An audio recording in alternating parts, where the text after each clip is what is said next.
지난주에는 이제 고동현 선교사님께서 오셔서 말씀을 나눠주셨는데 우리가 무엇을 하느냐보다 왜 이 삶을 사느냐에 대한 말씀을 나눠주셨는데요. 우리가 이제 사도행전 말씀을 우리가 계속 배우게 될 텐데 우리가 그리스도인으로서 무엇을 하느냐 이전에 내가 왜 이 삶을, 내가 왜 예수 그리스도를 따르는지, 내가 왜 예수를 믿는지에 대한 대답을 얻으시고 그로 인해서 이전과는 전혀 다른 삶을 살아가시는 우리 성도님들 다 되시기를 바랍니다. 오순절 사건이 있었습니다. 급하고 강한 바람 같은 소리와 함께 불의 혀가 갈라지는 것들이 각 사람 위에 임하게 됐죠. 그리고 성령의 충만하심을 따라 성령의 말하게 하심을 따라 다른 언어들로 말하기를 시작했다라고 사도행전 2장에 기록이 되어 있습니다. 듣는 무리들이 다 놀랐습니다. 왜 놀랐습니까? 이 갈릴리 시골 사람들이 갑자기 외국어를 하는 거예요. 각 나라의 말들을 하기 시작합니다. 그리고 그 나라의 말들의 내용이 무엇이냐? 하나님 나라의 큰 일을 말하기를 시작한 거예요. 외국어를 말하는 것도 놀라웠고 거기에 하나님의 큰 일, 그들이 들었을 때 너무나도 충격적이고 놀랄만한 그 일, 그 내용이 바로 오늘 본문에 나오는 베드로 사도의 설교 이야기입니다. 요약하면 너희들이 죽인 예수 그리스도가 바로 하나님의 아들이다, 우리를 구원할 메시아다라는 내용이었습니다.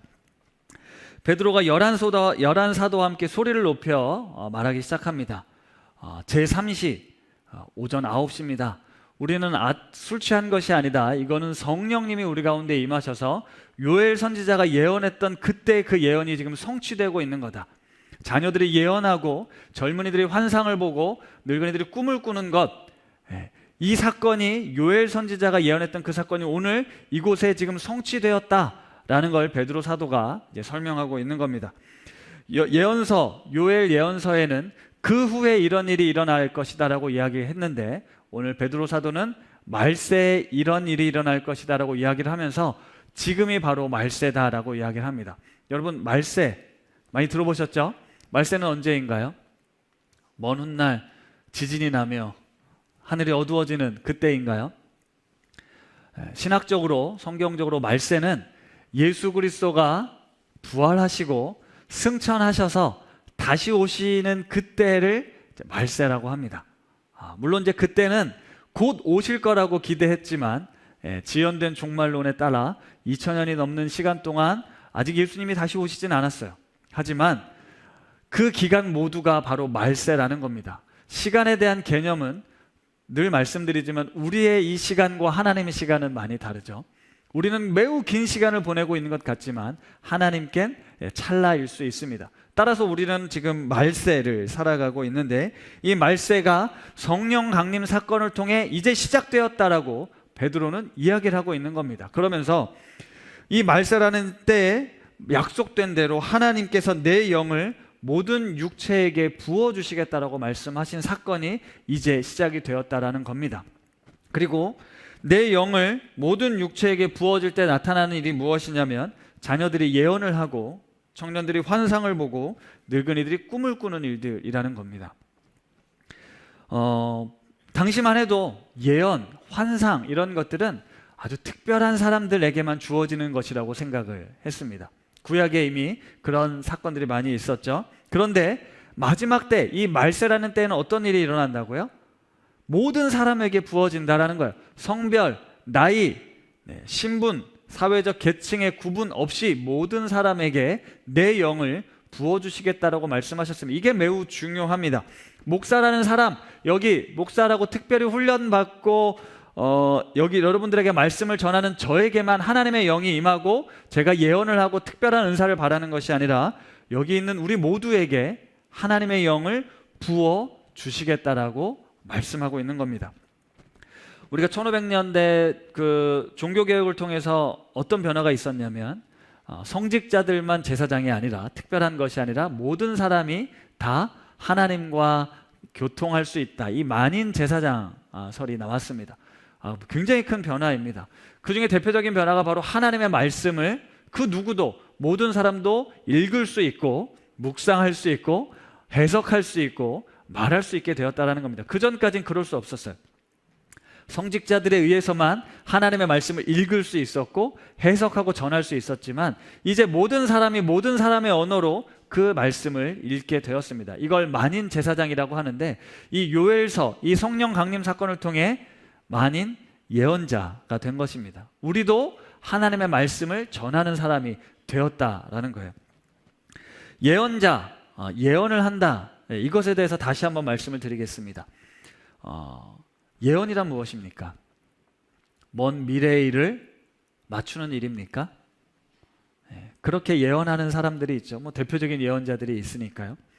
그런데 성경이 말하는 예언자는 하나님의 말씀을 전하는 것을 뜻합니다.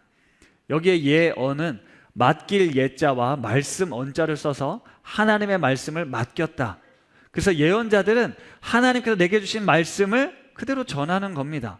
그래서 이걸 예언이라고도 하지만 환상과 꿈도 다르지 않습니다. 하나님께서 하나님이 하실 일을, 하나님의 계획을, 하나님의 뜻을 환상으로 보여주시거나 꿈으로 보여주시거나 예언자들의 입술에 말을 넣어서 그 말을 하게끔 하셨다라는 거죠. 그러니까 오늘 이 본문에서 자녀들이 예언하고 젊은이는 환상을 보고 늙은이는 꿈을 꾼다, 이게 연령별로 다른 걸 한다라는 것이 아니라 모든 사람, 나이와 신분과 계층에 상관없이 모두가 성령이 임하면 하나님의 말씀을, 하나님의 뜻을 전할 수 있게 된다라는 뜻이라는 거죠. 구약에서 그 일이 이미 있었고 이 사도행전의 베드로나 사도 바울을 통해서 하나님께서 환상을 보여주셨습니다. 이렇게 하나님께서 자신을 알리시는 방법을 통해서 오늘 우리에게 성령을 주심으로 말미암아 모든 사람들에게 하나님의 뜻을 전하게끔 해주셨다라는 것입니다.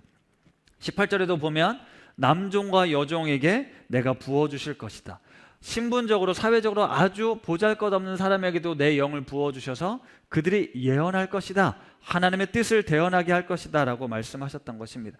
따라서 베드로 사도가 이 오순절 성령 강림 사건 이후에 수많은 사람들 앞에를 모아놓고 이 요엘서 말씀을 인용한 것은 이 말씀을 듣는 여기 있는 우리 모두에게 하나님의 영이 임하여서 우리 모두가 하나님의 뜻을, 하나님의 말씀을 알게 되고 그 말씀을 전하는 자로, 그 말씀을 증거하는 자로 살아야 한다는 것을 도전하기 위해서 베드로 사도가 오늘 이 말씀을 전하고 있는 겁니다.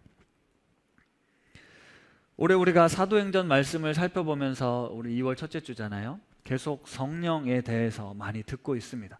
성령 세례, 성령 충만, 성령의 역사, 이런 이야기를 많이 듣고 있는데 여러분들 마음속엔 이 성령에 대한 정리, 아니면 성령에 대한 사모함, 아니면 성령을 날마다 간절히 구하는 삶을 살고 계시나요? 우리가 성령을 사모하는 이유, 성령 충만을 구하는 이유에 대해서는 이미 말씀을 드렸습니다. 그게 무엇이었냐면 존재의 완전함이라고 제가 설명을 드렸는데 우리는 죄로 말미암아 깨어진, 하나님으로부터 멀어졌고 우리 삶은 사실 깨어진 상태로 살아가고 있습니다. 우리 힘으로, 노력으로, 능력으로 하나님께 도달할 수가 없죠. 하지만 예수 그리스도를 통해 십자가 사건을 통해 깨어진 관계가 회복되고 우리는 하나님의 형상을 다시 회복하게 되었습니다. 이걸 구원이라고 말하는데 성령님이 오셔서 그 구원을 완성시키시는 거예요.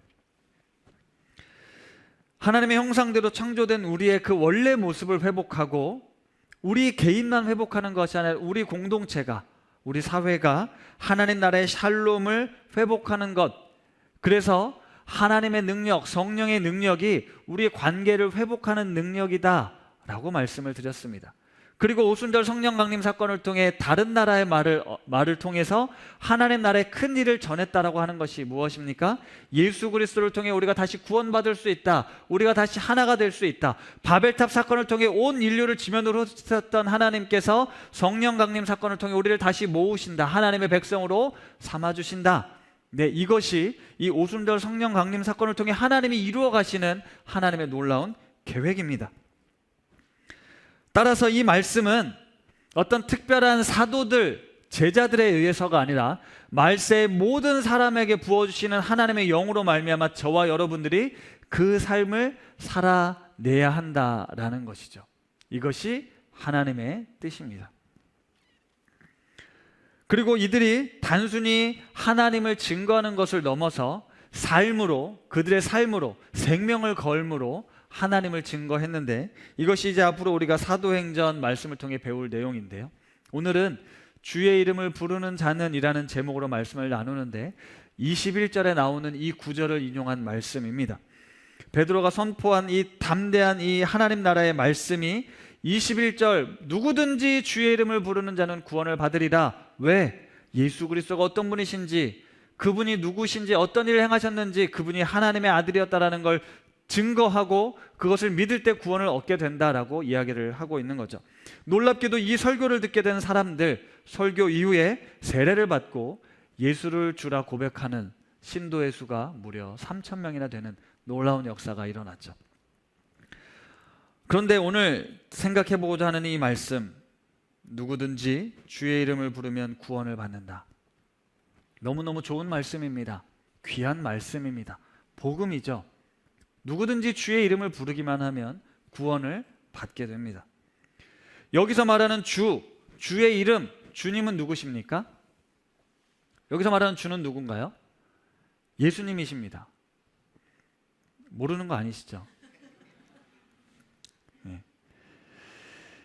누구든지 주의 이름, 예수의 이름을 부르면 구원을 받는다. 참 쉽죠? 네. 우리가 앞서 불렀던 찬양, 그리고 결단의 찬양에 함께 부를 예수 이름 높이세라는 찬양, 정말 간절하게 주의 이름을 높입니다. 그분의 이름을 부르는 우리들에게 구원을 받게 될 거다라는 말씀입니다. 아멘. 그런데 이상하지 않으세요? 예수의 이름을 부르기만 하면 구원을 얻는다라는 것, 너무 쉬운 것 같지 않으십니까? 이 속에 담긴 의미는 매우 심오하고 어렵고 큰 결단과 희생과 헌신을 요구하고 있습니다. 먼저 주라는 단어는 퀴리오스라는 단어인데, 우리는 너무나도 쉽게 주를 예수로 부르지만 당시 사람들에게 있어서 퀴리오스라는 단어는 그 누구에게도 함부로 부를 수 있는 단어가 아니었습니다. 오직 로마 황제에게만 쓸 수 있는 단어였어요. 로마 황제만이 지금 그 땅을 살아가는 사람들의 생사 여탈권, 생명을 죽이기도 하고 살리기도 하는 그런 존재였습니다. 그런 의미였어요. 로마 황제가 우리 생명의, 우리 삶의 주인이다라고 고백하는 시대였습니다. 그런데 예수를 주라 부른다는 건 상상할 수 없는 일이라는 거예요. 갈릴리 시골 마을에서 태어난 한 청년, 게다가 로마의 반역자라는 죄명을 쓰고 십자가에 죽은 죄인, 그 사람을 주라고 부르다니요. 게다가 당시에는 어떤 소문이 돌았습니까? 제자들이 소문을 냈잖아요. 예수 그리스도가 죽었다가 부활하셨다고. 근데 로마 사람들은 어떻게 믿고 있죠? 제자들이 훔쳐다가 거짓 소문을 내고 있다, 이런 소문이 퍼져 있는 그 예수라는 사람, 그 사람이 우리 생명의 주인이다라고 고백하는 건 목숨을 거는 행위, 그런 행위였다라는 겁니다. 결코 쉬운 고백이 아니었다라는 거예요. 따라서 우리 지금 이 베드로 사도가 수많은 사람들에게 누구든지 주의 이름, 예수의 이름을 부르는 자는 구원을 받는다라는 건 우리가 지금 함께 부르는 찬양처럼 쉽게 고백할 수 있었던 고백이 아니었지만, 예수가 누구인지를 알게 된 사람들이 설교 후에 세례를 받고 예수를 주로 고백하며 3,000명이나 그리스도의 제자가 되겠다라고 결단을 했다라는 거다. 이건 결코 쉬운 일이 아니었습니다. 이번에 캄보디아를 다녀오면서 아까 영상 중에 나온 곳이 하나 있는데 몬덜버이라는 지역입니다. 원래 희망의 노래교회는 몬덜버이라는 지역에 있었습니다. 그곳에서 사람들을 전도하고 그곳에 교회가 세워졌어요. 그런데 지금은 센터를 건축하면서 차로 15분 거리가 되는 곳으로 이전을 했죠. 따라서 몬덜버이 지역에 사는 사람들이 이동을 해 와야 되는데 쉽지가 않습니다. 어른들은 뭐 오토바이를 타고 온다고 해도 아이들이 있었는데 아이들이 오기 쉽지 않은 거예요. 그래서 소피아 전도사님, 현재 신학교 3학년 다니는 자매를 몬덜버이 지역에 기도처를 세우고 사역자로 세웠어요. 소피아 집을 조금 더 지원을 해서 넓은 곳에서 이제 기도처를 하고 있는데요. 현재는 10명 미만의 아이들이 나오고 있습니다. 그전엔 더 많았는데 거리가 멀어지면서 그 기도처에서 우리가 함께 기도하는 시간을 가졌어요. 그리고 우리 팀원 중에 한 분이 전도사님께 기도 제목을 묻습니다. 전도사님, 여기서 이 지역에서 기독교인, 크리스찬으로 산다는 건 어떤 의미인가요? 어떠신가요? 라고 질문을 했더니 전도사님이 솔직하게 고백하는 거예요.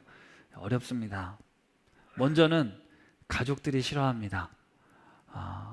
여기는 불교가 원래 국가고 뭐 다양한 종교들이 있는데 예수를 믿는다는 건 그 무리들로부터 다른 삶을 산다라는 의미잖아요. 그리고 경제적인 어려움도 있고요. 이 소피아 전도사님 부모님도 마찬가지였습니다. 그럼에도 불구하고 전도사님의 고백은 그래도 기도해야죠, 사랑해야죠, 용서해야죠 라고 말씀을 하시는 거예요. 이분은 가족들, 부모님 그리고 동생들, 동생 조카들, 본인은 결혼을 하지 않으셨어요. 공부도 하면서 일도 하면서 가족을 부양하고 있습니다. 그리스도인으로 산다라는 것, 예수를 믿는다는 건 그곳에선 참 어려운 일이다라는 이 고백이 맴돌면서 그분이 그런 기도 제목을 나눠주셨어요. 솔직하게 말하면 지금 대학교 다니는 조카 학비를 위해서 한국에 가서 일하고 싶습니다. 본인은 원래 한국에서 일을 했던 경험이 있어요. 한국에 가면 돈 벌 수가 있잖아요. 돈을 벌어야 우리 부모님, 아픈 부모님, 또 공부하는 조카들 학비도 될 수 있을 텐데 이곳에서 또 내가 사역자로 헌신하고 내가 맡아 양육해야 될 우리 아이들이 있잖아요. 신학교 3학년생인데 두 가지가 반반이라는 거예요. 결정해야 될 시기인 것 같은데 너무 솔직한 기도 제목, 이분에겐 참 어려운 결정이겠다라는 생각을 하게 됐습니다. 그런데 그 현장을 돌아보고 돌아온 우리들의 삶을 생각해 보니까 우리는 지금 너무나도 쉽게 예수를 믿고 있는 사람들입니다. 물론 쉽지 않은 분들이 있으시죠. 어렵게 예수를 믿는 분들이 계실 겁니다. 그리고 하나님을 모르는 사람들, 일반 세상 사람들과 달리 우리는 예수를 믿음으로 인해서 많은 것을 포기했고 희생했고 헌신합니다. 11조도 드리고요, 봉사도 하고요, 주일날 늦잠도 포기하고요. 우린 나름대로 어쨌든 희생하고 대가를 치른다라고 하지만 한편으로 보면 그들과 비교했을 때 참 쉽게 예수를 알고 고백하고 살아갈 수 있는 것이죠. 그런데 예수를 주로 고백한다는 당시 시대적 상황을 놓고 보면 예수님을 주로 고백한다는 것, 예수의 이름을 부른다는 건 결코 쉬운 일이 아니었다라는 말이죠. 그리고 그 말세의 때를 동일하게 우리가 살아가고 있다면 우리가 너무 쉽게 신앙생활을 하고 있다라는 건 뭔가 문제가 있을 수 있다라는 겁니다. 마지막 때는 왜냐? 믿음을 지키기가 어려운 때이기 때문입니다.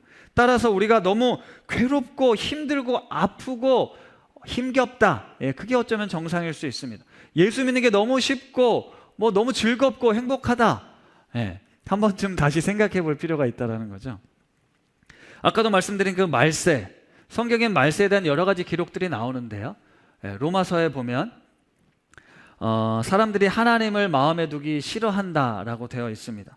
모든 불의와 추악과 탐욕과 악의가 가득하고 시기와 살인과 분쟁, 이 모든 것이 사람들에게 있다라는 것입니다. 대표적으로 디모데후서 1장 1절에서 5절까지 말씀인데요, 제가 읽어드리겠습니다. 디모데후서 1장 1절에서 5절입니다. 너는 이것을 알라. 말세에 고통하는 때가 이르러 사람들이 자기를 사랑하며 돈을 사랑하며 자랑하며 교만하며 비방하며 부모를 거역하며 감사하지 아니하며 거룩하지 아니하며 무정하며 원통함을 풀지 아니하며 모함하며 절제하지 못하며 사나우며 선한 것을 좋아하지 아니하며 배신하며 조급하며 자만하며 쾌락을 사랑하기를 하나님 사랑하는 것보다 더하며 경건의 모양은 있으나 경건의 능력은 부인하니 이 같은 자들에게서 내가 돌아서라. 이 말씀을 다시 한번 잘 살펴보시면 말세에 고통하는 때가 이를 거다라고 이야기를 하고 있습니다. 그때가 어떤 때냐? 사람들이 자기를 사랑한다라는 거예요. 이기적인 사회를 된다는 거죠. 자기 중심적으로 살아간답니다. 나를 위해, 남을 위해 이타적인 삶을 사는 건 어리석은 삶을 사는 게요. 지금 우리의 모습이잖아요. 그렇죠? 돈을 사랑하고 돈을 자랑하고 결국 돈이 신이 되어 교만해집니다. 지금 우리 사회가 그렇습니다. 돈이 모든 것을 집어삼키고 있죠. 부모를 거역합니다. 우리의 가정이 점차 파괴되고 있어요. 감사도 사라지고 거룩하지 않고 선한 것들을 좋아하지 않습니다. 쾌락을 즐깁니다. 쾌락을 하나님보다 더 사랑합니다.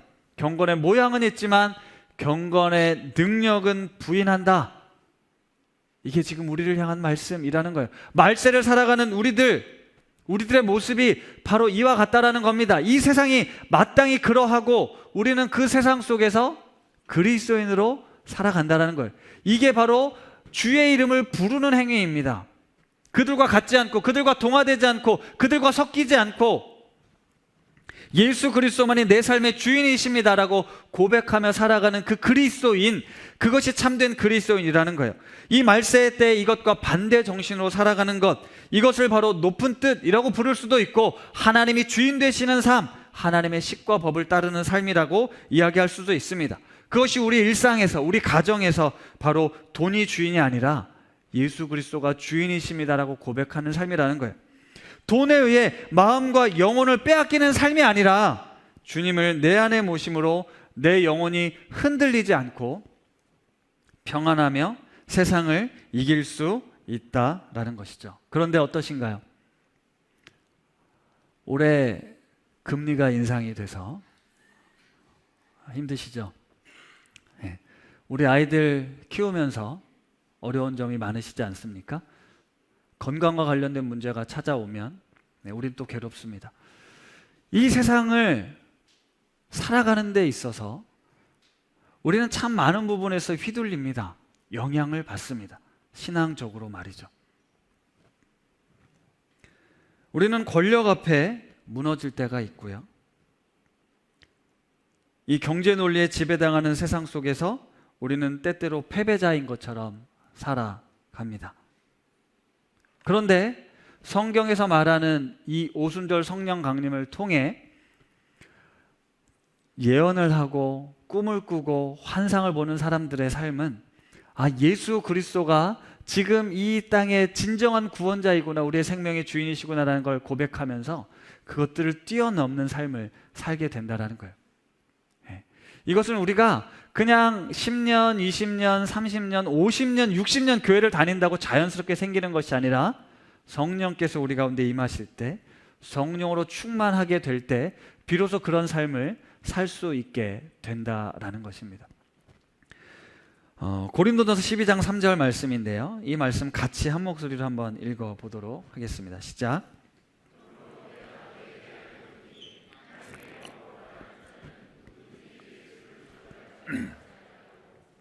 성령으로 아니하곤 누구든지 예수를 주시라 할 수 없느니라. 아멘. 여기 보면 성령이 아니고선 누구든지 예수를 주시라 할 수 없다라는 거예요. 그런데 우리는 주님으로 고백하고 있잖아요. 그건 우리 입술로 고백하는 것이고, 성령으로 인해 주님으로 고백한다는 건 우리 삶의 모든 영역이 하나님이 다스리시는 분이십니다라고 고백하는 행위라는 겁니다. 누구든지 주의 이름을 부른다, 구원을 얻는다 라는 것은 내 삶의 주인이 오직 하나님이십니다라는 이 고백 속에 그 구원을 얻게 된다는 것이지, 단순히 주여 주여 이름을 부른다고 구원을 얻는 것이 아니라는 사실입니다. 이 말씀을 예수님도 직접 하셨어요. 마태복음 7장 21절 말씀인데 한 목소리로 읽겠습니다. 시작. 나더러 주여 주여 하는 자마다 다 천국에 들어갈 것이 아니요 다만 하늘에 계신 내 아버지의 뜻대로 행하는 자라야 들어가리라. 아멘. 아버지의 뜻대로 행하는 자라야 들어갈 것이다 라고 말씀하시는 거예요. 근데 아버지의 뜻이 무엇인가요? 마태복음 7장 21절에 나온 말씀을 근거로 보면 마태복음 5장, 6장, 7장은 예수님께서 가르치신 산상수훈의 말씀입니다. 그리스도인들의 새로운 삶의 규정을 예수님이 말씀하셨어요. 그 말씀을 보면 이걸 어떻게 지켜라고 할 만큼 너무나도 어려운 삶의 새 계명을 주신 거거든요. 그리스도인들은 이 세상의 법칙과 세상의 원리와는 전혀 다른, 그것을 뛰어넘는 삶을 살아야 한다라고 말씀하셨고, 그것이 아버지 하나님의 뜻이다라고 말씀하는 거예요. 아버지 뜻대로 행하는 이 산상수훈의 말씀을 살아내는 것이 하늘에 계신 내 아버지 뜻대로 행하는 것이고, 그래야 천국에 갈 수 있다라는 거죠. 주여 주여를 부른다고 천국에 다 들어가는 거 아니다 라고 말씀하셨습니다. 따라서 우리가 누구든지 주의 이름을 부르는 자는 구원을 받으리라, 너무 감사합니다, 땡큐 할 문제가 아니라, 내가 성령이 내 안에 충만하게 임하셔야 내가 비로소 주의 이름을 제대로 부를 수 있고, 제대로 부른다는 것이 무엇인지 이게 결코 쉬운 삶이 아니라는 걸 깨닫게 된다는 거예요.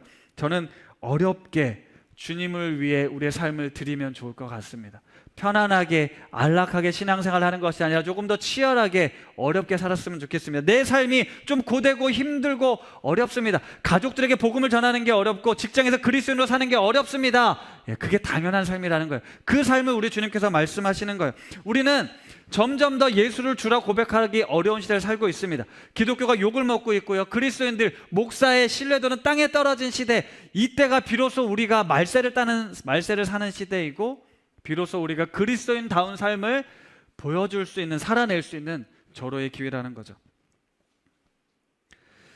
캄보디아에 있는 시엠립에 있는 사람들보다 어쩌면 편안하고 안락한 삶을 누리고 있는 오늘 우리는 하나님을 주로 고백하는 게 더 어려울 수 있습니다. 성공과 부유함과 권력을 소유하고자 하는 기독교는 하나님 예수 그리스도께서 걸어가신 그 길을 걸어가기가 어렵습니다. 사실 수천년 아니죠. 수세기 동안 이 중세 기독교는 영광의 신학이 주류를 이루었습니다. 화려하고 힘을 소유하고 부유해지면서 이것이 하나님의 영광이다 라고 믿어왔고, 대한민국의 기독교 역시 그럴 바탕으로 성장해 왔습니다. 하나님의 영광이라는 이름으로 결국은 인간의 탐욕, 욕심에 따라 이끌린 삶을 살았습니다. 예수 그리스도의 이름을 내걸고 결국은 자기의 욕심, 자기의 배를 불리는 기독교의 모습을 보였다는 거죠. 이건 예수 그리스도의 길과는 다른 방향이었습니다. 십자가의 길은 고난의 길이었고 죽음의 길이었지만 우리 기독교는 그걸 외면했습니다. 성공하고 번영함으로 인해서 하나님을 영화롭게 한다라고 생각했다는 것이죠. 이런 상황 속에서 우리가 예수를 주라 고백한다라는 건 결코 쉬운 일이 아닙니다. 이미 우리는 이런 유혹에 너무나 많이 노출되어 있고 우리는 많은 실패를 경험하고 있습니다. 교회가 더 세속화되어 있습니다. 재미난 설문이 있었어요. 일반 사람들과 교인들에게 자녀들의 어떤 성공에 대한 욕구를 물었는데 일반 사람들보다 더 높은 성공의 욕구가 있습니다. 대학 진학의 욕구가 있었어요. 우리는 예수를 잘 믿음으로써 추구하는 바가 뭐냐면 결국 이 땅에서 잘 되고 성공하는 것입니다. 그게 하나님의 영광을 위한 길이라고 믿기 때문이죠. 네, 그럴 수 있습니다. 하지만 예수님께서 걸어가셨던 그 길은 그 길과는 좀 다른 모습입니다. 십자가를 통해 죽음을 통해 하나님 나라의 영광을 이루셨죠. 우리가 기독교인이라는 이름으로 믿지 않는 사람들보다 조금 더 도덕적으로 윤리적으로 우월한 모습을 가질 수는 있지만 사실 많은 부분에 있어서 그 부분들도 실패하긴 했지만 그럴 수 있습니다. 하지만 십자가는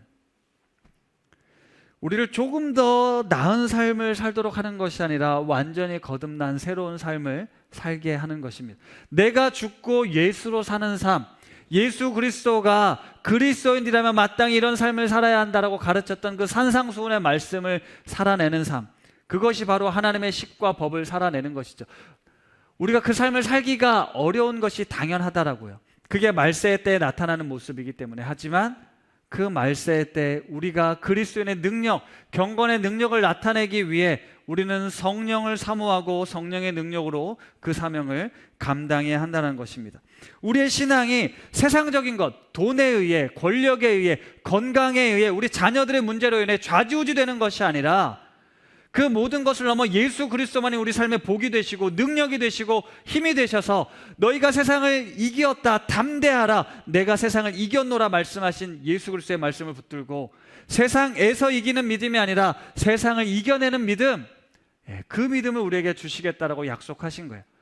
말세 내 영을 너희에게 부어줄 테니 그 영을 받은 사람들이 이 세상을 넉넉하게 이겨낼 것이다. 그리고 결국은 하나님의 나라를 이 땅에 이룰 것이다 라고 말씀하신 것입니다. 말씀을 마무리하겠습니다. 우리는 예수님을 진짜 내 삶의 주인으로 인정하기 어려운 시대를 살아가고 있습니다. 예수님보다, 하나님보다 더 센 것들이 많은 것 같아요. 어려운 문제가 봉착할 때 돈만 있으면 해결될 수 있을 것 같고, 내가 건강만 하면, 내가 힘만 있었으면, 내가 좀 더 권력만 가지고 있었으면 이 모든 것 아무 문제 아니었을 텐데, 우리 주님께서 오셔서 우리에게 돈과 명예와 권력을 주신 것이 아니라 너에게 주어진 삶에서 십자가의 길, 좁은 길을 걸어가라. 내가 하늘의 미랄로 썩어질 때 많은 사람들이 열매를 맺게 될 거다라고 말씀하셨습니다. 우리가 이 큰 유혹과 시험 속에 노출되어 있음을 인정하고 우리가 이 시간 함께 결단하려고 합니다. 하나님, 수많은 문제들, 어려움들, 고난, 염려, 미래에 대한 불안함, 이 모든 것들의 주인 되신 하나님, 주님 앞에 나아갑니다. 주님께서 말씀하신 삶의 기준을 따라 내가 살아가겠습니다. 사랑하는 우신가족 여러분, 성령이 우리 가운데 임하기를 사모하십시오. 그리고 우리에게 주어진 삶의 자리에서 하나님 나라의 큰 일, 예수 그리스도를 증거하며 사는 삶을 꿈꿉시다. 이 세상은 치열한 경쟁과 자본과 능력으로 우리를 집어삼키지만, 그럴수록 우리는 더욱 사람을 귀히 여기고 생명을 귀히 여기고 피조물들을 귀히 여기고 지극히 개인적이고 자기 중심적이고 자기 유익만을 구하는 삶의 자리에서 남의 유익을 구하고 그들을 용납하고 기다려주며 이해하고 품을 수 있는, 서로의 필요에 민감하게 나누어주고 희생과 섬김으로 살아가는 하나님의 나라, 그 삶을 꿈꾸고 나로 하여금 그 삶을 살아갈 수 있도록 성령을 날마다 사모하는 우리 우신 가족들 되기를 간절히 소망합니다. 이 시간 그 마음을 가지고 함께 이 찬양 고백하려고 하는데요, 예수 이름 높이세 함께 찬양하겠습니다.